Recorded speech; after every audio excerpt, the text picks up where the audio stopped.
구원을 받았다고 하는 것은 국적이 바뀌어지는 것입니다. 대한민국에 태어난 사람들은 대한민국의 국적을 가지고 있고 시민권을 가지고 있습니다. 대한민국의 국적과 시민권을 가지고 있는 사람이 미국에 가서 잠깐 거기에 머무르고 살고 있다고 하여서 그 사람이 미국 국적자가 되거나 미국 시민권자가 되는 것은 아닙니다. 미국 시민권자와 국적자가 되기 위해서는 소정의 절차를 거쳐야 하는 것이 있습니다. 마찬가지로 예수 그리스도로 말미암아 내 마음에 그것이 믿어져서 예수 그리스도를 나의 구원자로 고백한 사람들은 하나님 나라의 시민권자가 되었고 국적자가 되었습니다. 이 소정의 절차라고 하는 것이 무엇이냐면 주님은 나의 구원자이십니다. 주님이 나의 도움이십니다. 예수님만이 나의 구원자이십니다라고 하는 그것이 믿어진 사람들의 한해서입니다. 그래서 우리는 이제 새로운 나라의 사람으로 살아가야 하는데 어떻게 살아갈 수 있느냐? 그것은 누구든지 그리스도 안에 있으면입니다. 그 안에 있으면이라고 하는 말이 무엇이냐면 건물 안에 있으면, 이 우리 집 안에 있으면, 그 안에 머물러 있을 때에는 하나님 나라의 시민권자의 사람으로 생각하고 말하고 행동할 수 있습니다. 그러나 우리가 그 안을 벗어나 있으면 너무나 신기한 것은 하늘나라의 생각을 붙잡지 못하고 예수님의 그 말씀을 붙잡지 못하고 이전에 우리가 살아갔던 옛 습관들로 우리가 자연스럽게 살아가는 모습이 있습니다. 우리가 예수 그리스도 안에 있다라고 하는 말은 무슨 말이냐면 내 마음 안에 예수님의 생각과 성경의 가치관과 성경의 말씀을 둔다는 말입니다.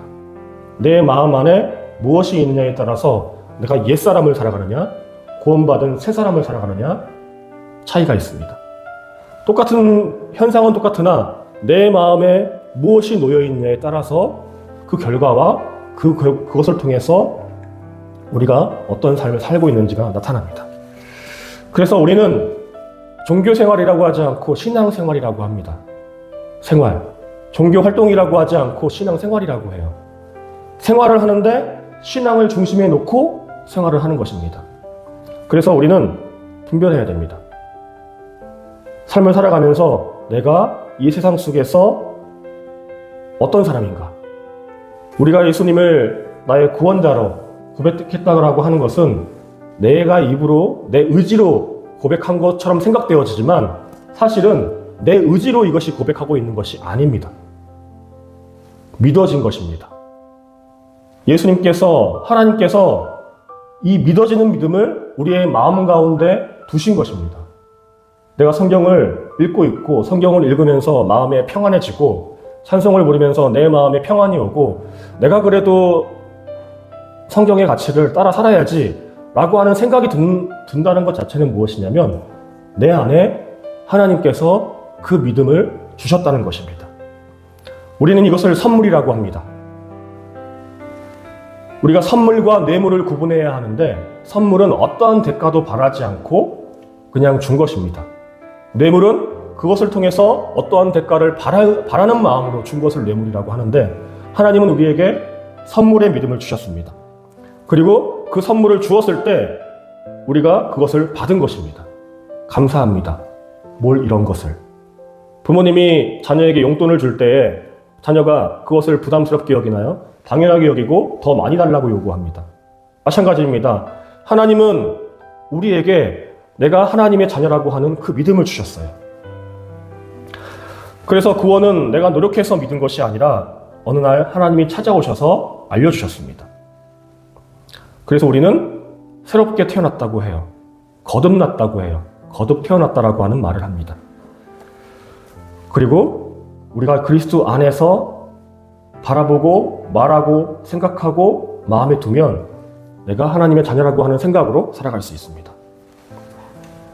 그래서 우리는 예수님이 믿어졌습니다. 믿어졌기 때문에 그것을 마음에 받았습니다. 내 마음에 받은 것을 우리가 입으로 예수님이 나의 구원자이시고 나의 도움이시고 나의 산성이시라고 하는 그 말을 합니다. 그리고 그 말을 통해서 이전에 경험해보지 못했던 새로운 삶이 이루어집니다. 내가 구원받았지만 이전과 똑같은 말을 하면 똑같은 삶을 살아가지만 새로 태어난 사람이 새로운 말을 하기 시작하면 새로운 삶이 일어나기 시작합니다. 그것을 전문용어로 누림과 이룸이라고 합니다. 구원받은 사람에게는 두 가지의 삶이 이제 이루어집니다. 하나는 뭐냐면 누리는 삶입니다. 이전에 경험해 보지 못했던 하나님의 사람이라고 하는, 하나님의 자녀라고 하는 새로운 신분의 삶을 이제 누리게 됩니다. 무엇이냐? 하나님의 이름을 부를 수 있게 됩니다. 마음이 굉장히 답답하고 사업에서 사방이 막혀있는 그런 상황이 있을 수도 있고, 공부하다가 도저히 미래가 그려지지 않는 상황이 올 수 있습니다. 그럴 때 하나님의 이름을 부르게 됩니다. 아무나 하나님의 이름을 부르지 않습니다. 아무리 상황이 나빠졌고 힘들다고 하여도 하나님의 이름을 부르는 것은 쉬운 것이 아닙니다. 그러나 하나님의 이름을 부르는 순간 신기한 일이 일어납니다.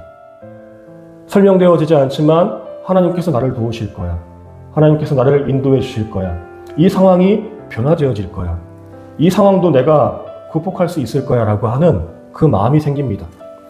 미래가 그려지지 않지만 하나님께서 무언가 선한 계획을 가지고 나를 인도해 주실 거야 라고 하는 그런 마음이 듭니다. 전혀 도움을 구할 수 없는 상황이었는데 하나님, 그 이름을 부르는 것만으로도 어느 날 알지 못하는 사람에게 도움의 손길이 오게 됩니다. 이것이 예수 그리스도 안에서 구원받은 하나님의 사람들이 누려가는 그 누림의 그 역사들입니다. 아무리 우리가 구원받았다 하더라도 하나님의 이름을 부르지 않고 하나님 앞에 기도하지 않으면 그런 것들을 경험하기가 어렵습니다.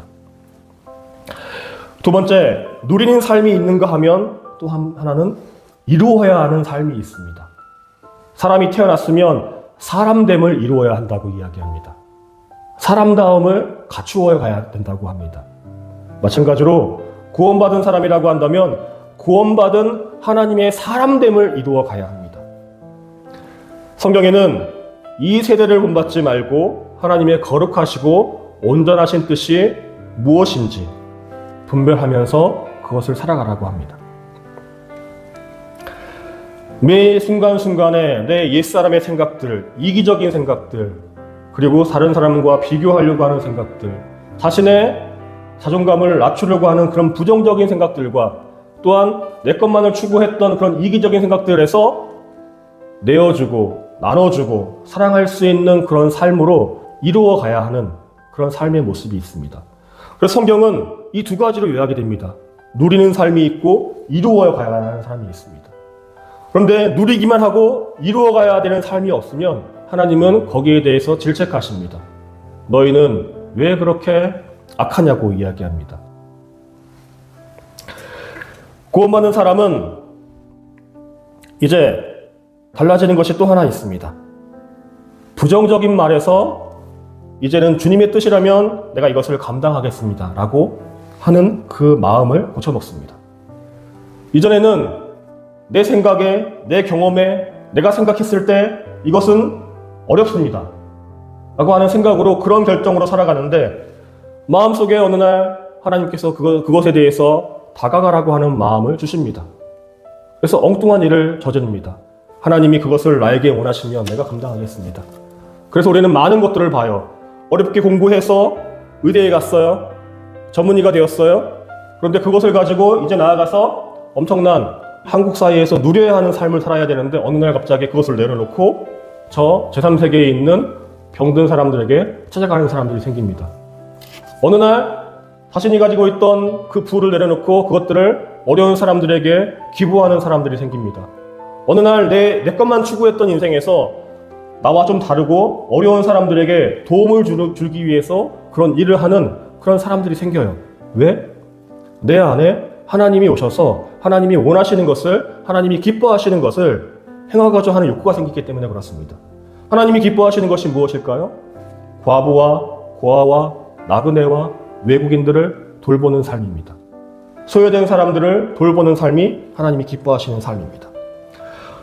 그러나 성경을 보면 하나님의 뜻을 받들기 전과 받들기 이후의 삶이 확연히 달라집니다. 대부분의 많은 사람들이 하나님 안에 거하지 못하면 하는 말이 있어요. 나는 말을 잘 못합니다. 예레미야가 그랬습니다. 나는 미련합니다. 나는 능력이 없습니다. 모세가 그랬어요. 나는 힘이 없고 연약합니다. 나는 이 세상에서 제일 약한 사람입니다. 기드온이 그랬어요. 그러나 하나님이 그 안에 거하기 시작하면 믿음이 온 사람들은, 하나님 안에 거하려고 하는 사람들은, 아니 하나님의 이름을 부르기 시작한 사람들은 하나님, 그 이름을 부른 순간 여호와 하나님께서 일하시는 것을 경험하게 되고 입술이 말이 달라집니다. 나에게는 능력이 없지만 주님이 원하시면 내가 그것을 감당하겠습니다. 그래서 이제는 안 됩니다, 못합니다, 저는 여기가 좋습니다, 저는 돈이 없습니다, 배운 것도 없습니다, 재능도 없습니다, 저는 사고가 나서 이것을 할 수 없습니다, 저는 장애가 있기 때문에, 저는 아프기 때문에 할 수 없습니다. 항상 핑계를 댈 수 있었던 인생이었는데 어느 날 은과 금은 내게 없으나 내게 있는 그것으로 곧 나사렛 예수 그리스도의 이름으로 일어나 걸어가겠습니다 라고 하는 그런 말을 하게 됩니다. 세상에 있는 많은 사람들이 자기에게 무엇이 있는 것으로 착각하는 경우가 많이 있습니다. 너는 무엇이 있느냐? 나는 무엇이 있느냐? 하지만 엄밀히 따져서 하나님께서 그것을 그 사람에게 부여해 주시지 않았으면 그것은 그 사람에게 있을 수가 없는 것입니다. 나에게 능력이 없습니까? 나에게 능력이 없다고 생각되어집니까? 주님이 원하시면 그것을 감당할 수 있습니다. 주님의 이름을 부르면 나에게는 은과 금과 재능과 지혜와 지식과 아무것도 없습니다. 마음의 능력도 없습니다. 그러나 나사렛 예수 그리스도의 이름으로 내가 일어나 걷기를 원합니다. 내가 나사렛 예수 그리스도의 이름으로 일어나 걸어가리라 선포하는 순간 내 안에 예수 그리스도께서 우리를 통해서 일하시는 것이 보입니다. 어둠 속에서 빛의 법칙이라고 하는 것이 있습니다. 아무리 칠흑같이 어둡고 아무것도 안 보이는 그 어둠이라 하더라도 그 안에서 아주 작은 빛이라도 하더라도 그 빛이 켜지는 순간 그 어둠이 물러져 가는 것이 있습니다. 우리 안에 깊은 어둠이 찾아올 수 있습니다. 우리 마음이 깊은 어둠에 잠겨질 수 있습니다. 그러나 그 어둠을 밝힐 수 있는 한 가지 방법은 곧 예수 그리스도 안에 거하는 것입니다. 내 안에 예수 그리스도가 계심을 기억하고 주님, 그 이름을 부르는 것에서 그 어둠이 물러가는 역사를 경험합니다. 사람의 이름 마음먹기에 따라 달려있다라고 합니다. 내 자신이 나를 믿지 않는데 누가 나를 믿겠느냐라고 하는 말이 있습니다. 스스로 나를 가볍게 여기면 다른 사람도 나를 가볍게 여긴다고 합니다. 스스로 나를 귀하게 여기면 다른 사람도 나를 귀하게 여긴다고 합니다. 내가 나의 첫 번째 팬이 되지 않으면 어느 누구도 나의 팬이 되지 않는다고 이야기합니다. 내가 나를 믿지 못하는데, 내가 나를 칭찬하지 못하는데, 내가 나를 격려하지 못하는데 누가 나를 격려하느냐, 칭찬하느냐, 바라기 어렵다라고 이야기합니다. 그래서 스스로 나를 믿는 것입니다. 누구를 믿는 것이냐? 나를 믿는 것이 아니라 나를 창조하셨고 나를 지금까지 이끌어 오셨고 이 자리에 있게 하신 그 하나님의 선하시고 온전하신 뜻을 믿는 것입니다. 그러면 달라집니다. 영화배우 진성규라는 사람이 있습니다. 이 사람이 20년 동안 무명 배우 생활을 했는데 어느 날 그가 청룡영화상에서 남우주연상을 수상하면서 이런 말을 했습니다. 저 멀리 우주에 있는 좋은 배우라고 하는 목표를 향해서 계속 나아가겠습니다. 이 사람은 20년 동안이라고 하는 무명생활 동안 그가 꿈꿨던 것이 있습니다. 좋은 배우라고 하는 것. 그의 꿈이 좋은 배우였어요. 20년 동안 좋은 배우를 이루기 위해서 스스로 그것을 생각하고 자신을 격려하면서 나아왔습니다. 어느 날 그것을 통해서 그가 무명이 유명으로 바뀌어지는 역사를 경험합니다. 은과 금은 없습니다. 그의 안에 좋은 배우라고 하는 목표가 있었습니다. 우리 안에 예수 그리스도라고 하는 그 생명의 근원 되시는 분이 계십니다. 그분이 우리에게 항상 격려하십니다. 내가 너를 통해서 일할 것이다. 너를 통해서 이 세상 가운데에서 하나님의 영광을 드러내게 하실 것이다. 너를 통해서 이 세상 가운데 나의 일을 하게 하여서 세상에 나의 그 복음의 역사를 드러내게 할 것이다. 은과 금은 내게 없습니다. 은과 금이 있다라고 착각하면 안 됩니다. 은과 금이 있는 것이 아니라 우리에게 있는 것, 예수 그리스도의 그 이름이라고 하는 것, 그 이름을 통해서 복음의 역사가 일어나게 된다라고 하는 것을 기억하는 저와 여러분 되시기를 축복합니다. 1절의 말씀입니다. 다른 사람과 어울리지 못하는 사람은 자기 욕심만 채우려 하고 건전한 판단력을 가진 사람을 적대시한다. 잠언 18장의 말씀은 공동체 생활에 관련된 그런 말을 하고 있습니다. 그런 조언들을 하고 있습니다. 공동체라고 하는 것은 함께 한 몸을 이루는 관계라고 합니다. 우리가 공동체를 할 때 여러 가지 말이 있습니다. 학교 공동체, 마을 공동체, 교회 공동체, 사회도, 회사도 공동체죠. 그리고 농촌 공동체. 다 뭐죠? 한 가지 목적을 향해서 같이 일하는 사람들이 모여 있는 곳입니다. 우리는 사회생활을 모두가 합니다. 학교에서 생활을 하죠. 직장 생활을 하죠. 또 일터에 나아가죠. 또 군대에도 가죠. 교회에도 공동체가 있습니다. 다양한 사람들이 생각과 그리고 가치관과 경험과 다른 성장 배경을 가진 사람들이 모여있는 공동체 생활을 합니다. 그런 곳에서 우리가 가져야 할 것이 있습니다. 다른 사람과 잘 어울려야 한다고 하는 것입니다. 다른 사람과 어울리지 못하는 사람들의 특징이 있습니다. 자기 욕심만 채우려고 하는 사람들은 다른 사람들과 어울리지 못합니다. 성경은 그리스도는 우리의 머리라고 말씀하십니다. 그리고 교회에 함께 나오고 있는 한 사람 한 사람은 그리스도의 몸이라고 이야기합니다. 그리고 각 지체와 그 부분이라고 이야기합니다. 한 사람이 아프면 다 같이 고통을 당하고요. 한 사람이 영광을 받으면 모든 지체가 함께 기뻐합니다. 이렇게 예를 들 수 있을 것 같아요. 가족 공동체에서는 자녀가 어떤 좋은 일이 있거나 부모님에게 어떤 좋은 일이 있으면 그 가족의 모든 사람들이 그것이 기뻐하는 일이 됩니다. 왜 기뻐하는 일이 될까요? 이 사람들은 나와 함께하는 한 몸이라고 하는 생각 때문에 자녀의 기쁨이 부모의 기쁨이 되고 부모의 기쁨이 자녀의 기쁨이 되어집니다. 그런데 이런 관계가 가족 공동체에서만 끝나는 것이 아니라 신앙 공동체 안에서, 사회 공동체 안에서 그런 관점을 가지고 살아가야 한다고 하는 것입니다. 사람은 자신의 욕구를 챙기는 것은 가르쳐주지 않아도 잘합니다. 그러나 우리가 사람됨이라고 하는 것, 신앙 공동체 안에서 신앙인이라고 하는 것에는 양보와 배려하는 마음이 있어야 합니다. 그래야지 사람들과 관계가 되어집니다. 내 것만 주장해서는 그 관계에서 원만하게 나아갈 수 없습니다. 그 관계에서 손해보는 사람이 꼭 있어야 돼요. 손해보는 사람이 그것을 잘 견뎌줘야지 그 공동체가 잘 유지가 됩니다. 누군가 희생하는 사람이 꼭 있어야지 그 공동체가 잘 이루어집니다. 그런데 또 보면 어떤 사람은 희생하는 사람이 있는데 어떤 사람은 그것을 가지고 자기의 욕구만을 채워가는 사람들이 있습니다. 그래서 사람들은 모두가 이기적으로 변하라고 하지만 분명한 것, 자기의 욕구만 채우고 거기에서 누리며 가려고 하는 사람들에게는 하나님 보시기에 온전한 사람이 아니라고 하는 것입니다. 누가 칭찬해주지 않아도 하나님이 그 안에서 내가 이 관계들을, 이 공동체를 유지하기 위해서 어떤 희생하는 모습이 있으면 하나님이 그것을 격려하십니다. 회사나 학교나 그리고 사회에 가도 나와 맞지 않는 사람들이 꼭 있습니다. 설명할 수는 없으나 어떻게 맞춰보려고 해도 맞춰지지 않는 사람들이 있어요. 또 일을 하거나 함께 지내기 위해서 꼭 나와 맞는 사람들과만 일하기가 쉽지 않습니다.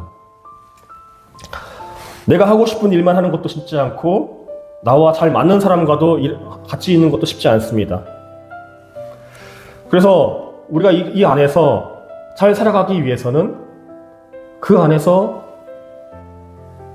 조금 손해봐도, 조금 내가 피곤해도 그것을 받아주는 것이 있을 때 그 안에서 원만해집니다. 그것이 당연하다고 하는 생각을 가지고 살아가야지 그 안에서 내가 잘 견뎌낼 수 있습니다. 나는 이것을 잘하니까 이것만 할 거야. 이렇게 정해버리고 그 포지션을 정해버리면 더 이상 대화할 수 없고 더 이상 어떤 것을 할 수 있는 그런 것이 없습니다. 경직되어 버리는 것이 됩니다. 건전한 판단을 가진 사람은 자신의 욕심보다는 다른 사람들의 생각을 좀 받아들이려고 하는 그런 사람입니다. 또한 사람과 사람만 갈등이 있는 것이 아니라 내 안에도 갈등이 있습니다.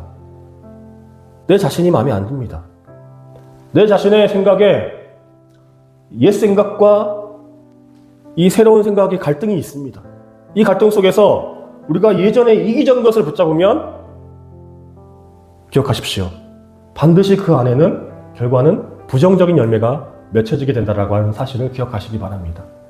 내가 거기 안에서 조금 손해보고 거기 안에서 내 자신이 조금 희생하고 내 자신을 조금 내어주는 것이 되어졌을 때에 맺혀지는 열매가 오히려 긍정적인 열매가 맺혀지는 경우가 많다는 거 기억하시기 바랍니다. 갈등이 있을 수 있습니다. 내적인 갈등, 외적인 갈등, 여러 가지 상황 속에서 사람들과 어울리기 어려운 상황이 있을 수도 있어요. 그 안에서 하나님이 주시는 마음을 붙잡고 어렵고 힘들다 하더라도 그 마음을 이루기 위해서 기도하며 발을 내딛는 저와 여러분 되시길 바랍니다. 그런 사람이 바로 건전한 판단력을 가진 사람이라는 것 기억하시기 바랍니다. 4절의 말씀입니다. 슬기로운 사람의 입에서 나오는 말은 깊은 물과 같고 지혜의 샘은 세차게 흐르는 강처럼 솟는다. 4절에서 슬기로운 사람이란 끊임없이 솟아나는 물이 있는 샘과 같은 사람이라고 합니다. 지혜의 물이 솟아나는 샘이 있는 사람이 슬기로운 사람입니다. 깊은 지하에서 끊임없이 맑고 깨끗한 물이 솟아나는 샘이 있는 사람, 이 사람이 슬기로운 사람. 그런데 말은 이해가 되는데 어떻게 그 사람의 입에서 깊은 물과 같은 그 맑은 물이 나오는 사람이 될 수 있고 지혜의 샘처럼 세차게 흐르는 샘물이 사람의 마음에서 나올 수 있느냐, 이런 생각이 듭니다. 사람이 고여 있으면 생각이 경직돼 있으면 썩습니다. 문제가 생깁니다. 사람이 나이가 되면 보수적으로 바뀐다고 합니다. 젊을 때는 생각이 진보적이라고 합니다. 왜 그러냐면 뇌가 젊었을 때에는 굉장히 유연한 사고를 하게 된다고 합니다. 어떠한 한 가지 경험들이 없어서 그런지는 모르겠으나 다양한 의견들을 받아들이고 다양한 경험들을 추구하고 다양한 것들을 경험하기 위해서 나아가는데 사람이 나이가 들수록 새로운 것에 대해서 접근하지 않으려고 하는 그런 경직된 사고가 있다고 합니다. 그래서 사람들이 보수적이 된다고 해요. 새로운 것에 대해서 두려워하고 거부하고 그것에 대해서 저항하는 마음이 생깁니다. 그러나 새로운 것에 대해서 받아들이지 못하는 상황이 생기면 어떻게 됩니까? 그 관계가 공동체 안에서 갈등이 생깁니다. 새로운 물이 흘러나오지 않는 고여있는 물이 되면 아무리 깨끗한 물이라 하더라도 반드시 썩습니다. 악취가 납니다.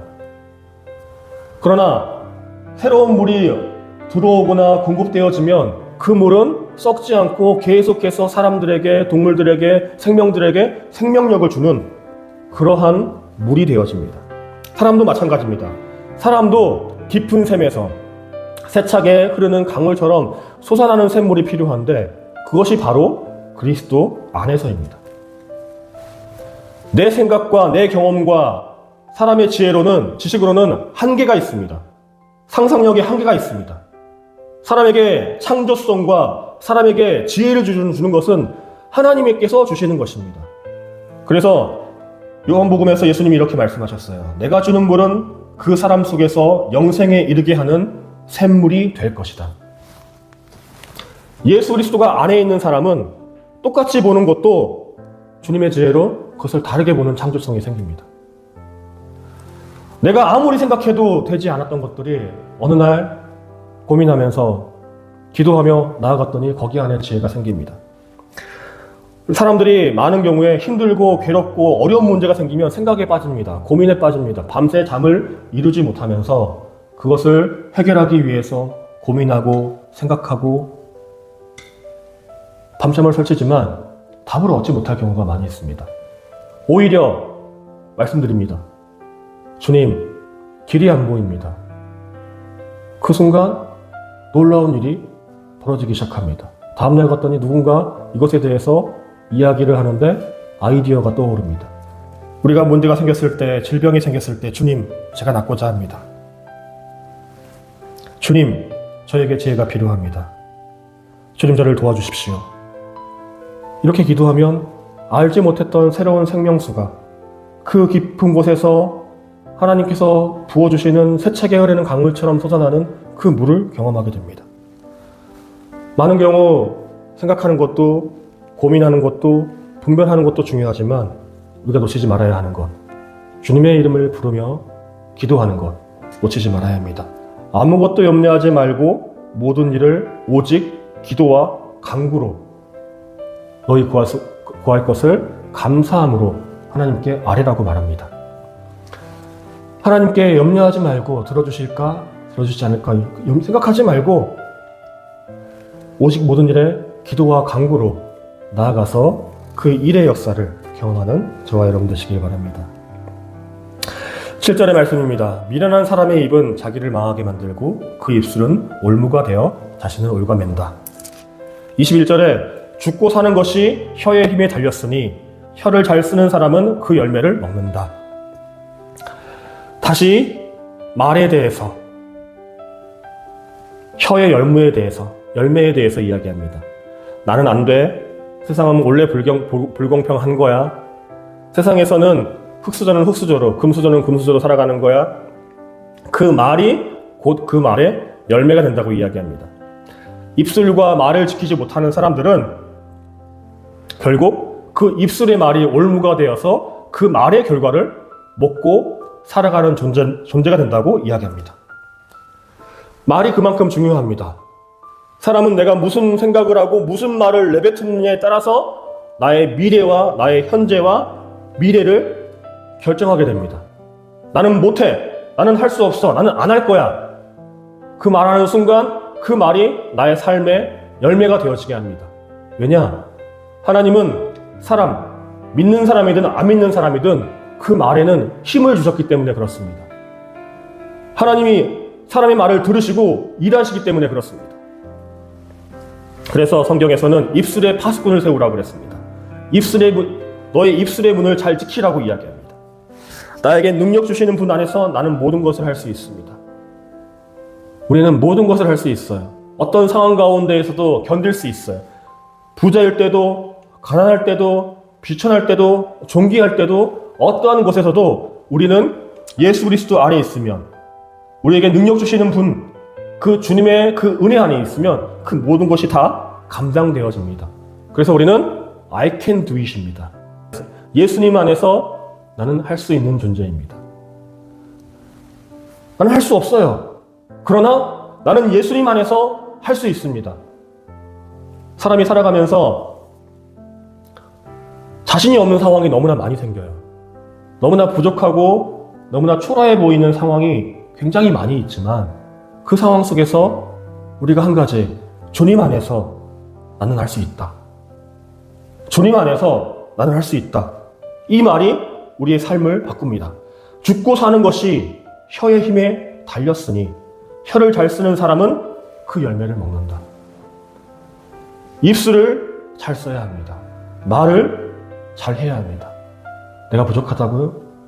온 세상 사람들 모두가 다 부족합니다. 그러나 우리의 말로는 내가 주님 안에서 내가 부족하지만 풍부한 사람입니다. 내가 주님 안에서 자신감을 가지고 나아가겠습니다. 나는 주님 안에서 할 수 있다. 이것을 고백하는 저와 여러분 되시기 바랍니다. 10절과 11절입니다. 주님의 이름은 견고한 성루이므로 의인이 그곳으로 달려가면 아무도 뒤쫓지 못한다. 부자의 재산은 그의 견고한 성이 되니 그는 그것을 아무도 못 오를 높은 성벽처럼 넘긴다. 아멘. 계속해서 똑같은 말을 합니다. 사람들은 착각 속에 살아갑니다. 나를 지켜줄 것이 나의 건강이라고 생각합니다. 나를 지켜줄 것이 내 통장의 숫자라고 생각합니다. 조물주 위에 건물주가 있다라고 이야기합니다. 그러나 우리가 분명히 알아야 하는 것이 하나 있습니다. 세상이 아무리 자본이 중심이 되어져 가고 물질이 중심이 되어져 가고 사람이 걸치고 있는 외향이 중심이 되어져 간다고 하더라도 그 마음 속에 하나님이 계시지 않으면 안전할 수 없다라고 하는 것입니다. 사람이 외향은 꾸밀 수 있어요. 내 외모는 포장할 수 있어요. 그러나 내 안을 단단하게 하기 위해서는 주님이 계셔야 합니다. 주님의 이름은 견고한 성루이므로 주님이 우리의 마음에 견고한 성으로 계셔야지 우리가 견고하게 설 수 있습니다. 한 부자가 자꾸 산골을 누리기 위해서 그 부를 누리기 위해 산골을 자꾸 지었습니다. 그날 밤에 하나님이 그 부자에게 왔습니다. 내가 너를 오늘 찾으면 너희가 지었던 그 창고들은 어떻게 되겠느냐. 하나님이 오늘 밤에 나를 부르면 우리는 가는 것입니다. 그럼 하나님 앞에서 우리가 무슨 말을 할까요? 너는 그 땅에서 무엇을 했느냐 했을 때 무슨 말을 할까요? 구약 성경에 보면 엘리사라고 하는 예언자가 나옵니다. 이 엘리사를 잡기 위해서 그 적군들이 엄청난 병거와 군사를 몰고 그가 머물고 있던 곳들 주위를 둘러쌌습니다. 그때 엘리사는 그 군사들을 두려워하지 않았습니다. 그 군사보다 더 많은 하나님의 천군 천사가 이 적군들을 둘러싸고 있는 것을 보았습니다. 부자는 자신의 재산을 의지합니다. 그러나 하나님을 의지하는 사람들은 그 부자가 보지 못하는 그 놀라운 것들을 보게 됩니다. 오늘날 많은 사람들이 부자와 같이 생각하는 사람들이 있습니다. 나는 경험이 많기 때문에, 나는 학력이 좋아서, 학벌이 좋아서, 나는 건강하기 때문에, 재능이 뛰어나기 때문에, 내가 잡고 있는 이 줄은 탄탄하기 때문에, 재력이 좋아서, 집안이 좋아서, 능력이 좋아서 나를 지켜줄 거야. 나는 잘 나갈 거야. 그러나 많은 사람들이 이야기합니다. 설명되지 않은 일들이 일어납니다. 내가 부자인 줄 알았는데 어느 날 한순간 그것들이 다 없어지는 경험들을 너무나 많이 합니다. 하나님이 지켜주시지 않으면 오늘 내가 가지고 있는 것 내일 있을 거라고 하는 보장이 없습니다. 하나님이 우리의 견고한 성루라고 하시는 거 기억하시기 바랍니다. 가장 안전한 것은 예수 그리스도 안에 있는 것이 가장 안전하다고 하는 것. 사람들이 욕하고 우리를 비난하고 그런 말을 합니다. 그러나 분명한 것 하나 있습니다. 예수님 안에 있는 것이 제일 안전합니다. 사람들이 그리스도인 신앙인으로서 이루어야 하는 그 삶을 살지 못해서 세상에 있는 사람들이 교회 다니는 사람들을 욕해요. 니네는 니네만 생각하는 이기적인 인간들이라고. 그러나 이기적이라 욕한다 하더라도 분명한 것이 하나 있습니다. 그 안에 있을 때 가장 안전하고 가장 부요하고 가장 풍부하고 가장 건강할 수 있다고 하는 것입니다. 눈먼 사람이 예수님에게 나왔어요. 다윗의 자손 예수여, 나를 불쌍히 여겨주십시오. 사람들에 돌려가지고 예수님이 그 사람의 소리를 듣지 못했어요. 이 눈먼 사람이 다시 한 번 더 얘기했습니다. 다윗의 자손 예수여, 나를 불쌍히 여겨주십시오. 소리 질러서 외쳤습니다. 그때 그 소리가 예수님에게 들렸습니다. 예수님이 묻습니다. 네가 무엇을 원하느냐? 선생님, 제가 다시 보기를 원합니다. 나의 목소리가 예수님에게 안 들릴 수 있어요. 외칩니다. 주님, 나를 도와주십시오. 주님이 내 부름에 응답하시면 대답합니다. 무엇을 원하느냐? 내가 다시 보기를 원합니다. 내게 있는 것은 없지만 주님의 이름을 부르는 순간 주님이 거기에 응답하십니다. 12절. 사람의 마음이 오만하면 멸망이 뒤따르지만 겸손하면 영광이 뒤따른다. 많은 말 하지 않겠습니다. 하나님이 사랑하는 사람은 교만해지면 반드시 망하는 걸 봅니다. 교만한 사람은 이게 교회 안에서도 하나님이 사랑하는 사람은 오만해지면 반드시 겸손해지게 하나님이 만드십니다. 사람의 마음이 오만하면 멸망이 뒤따르지만 겸손하면 영광이 뒤따른다. 하나님의 법이 그렇기 때문에 그렇습니다. 강한 자가 약자를 돌보는 것이 하나님 나라의 법입니다. 세상은 을에 있는 사람이 갑에 있는 사람을 섬겨야 되잖아요. 그런데 하나님 나라는 강한 자가 약한 자를 섬기고요. 갑이 을을 섬깁니다. 이것이 하나님 나라의 법입니다. 그래서 하나님 나라에서 교만하고 잘난 체하고 오만한 사람은 반드시 하나님을 그 사람을 겸손하게 하기 위해서 낮추는 상황이 옵니다. 하나님이 그런 징계를 받기 전에, 하나님이 훈계를 듣기 전에 겸손함을 살아가서 즐겁고 행복한 삶을 누리시기 바랍니다. 마지막 14절과 15절입니다. 사람이 정신으로 병을 이길 수 있다지만 그 정신이 꺾인다면 누가 그 일을 일으킬 수 있겠느냐. 명철한 사람의 마음은 지식을 얻고 지혜로운 사람의 귀는 지식을 구한다. 사람의 일은 사람의 마음먹기에 달려 있습니다. 그렇죠? 모든 것의 시작은 마음에서부터 시작합니다. 구원도 마음으로 믿어서 의에 이르고 입으로 시인하여서 구원에 이릅니다. 누군가를 사랑한다고 하는 것도 마음에서 시작해서 입으로 고백합니다. 일을 시작하는 것도 마찬가지입니다. 마음으로부터 결심해서 그 일을 시작하게 됩니다. 마음이 무너지면 모든 것이 무너집니다. 정신으로 병을 이기고 고난을 이기고 건강해질 수 있습니다. 그러나 마음이 무너지면 누구도 그 사람을 일으켜 세우기 어렵습니다. 마음이 무너지면 운동형 외톨이가 되고자 합니다. 홀로 구석에 처박히는 사람이 많습니다. 사람을 만나지 않고 홀로 아무런 의지가 없이 의욕 없이 살아가는 사람들이 많습니다. 마음의 갈피가 잡혀지지 않을 때 어떻게 해야 할까요? 얘기했잖아요. 예수 그리스도 안에 있어야 한다. 마태복음 11장 28절 30절 예수님이 마음에 무거운 짐진 사람들에게 이렇게 얘기하십니다. 수고하며 무거운 짐진 사람은 모두 내게로 오너라. 내가 너희를 쉬게 하겠다. 나는 마음이 온유하고 겸손하니 내 멍에를 메고 나에게 배우라. 그리하면 너희는 마음의 쉼을 얻을 것이다. 내 멍에는 편하고 내 짐은 가볍다. 교회를 너무 오래 달려서 잊어버리는 것이 있습니다. 신앙생활을 처음 하면 모든 것을 기도하며 시작하는데 신앙생활을 오래 하다 보면 기도하는 것도 습관적으로 하게 되고요. 어느 순간 내 힘으로 무언가를 하려고 하는 그러한 내 자신의 모습이 있습니다.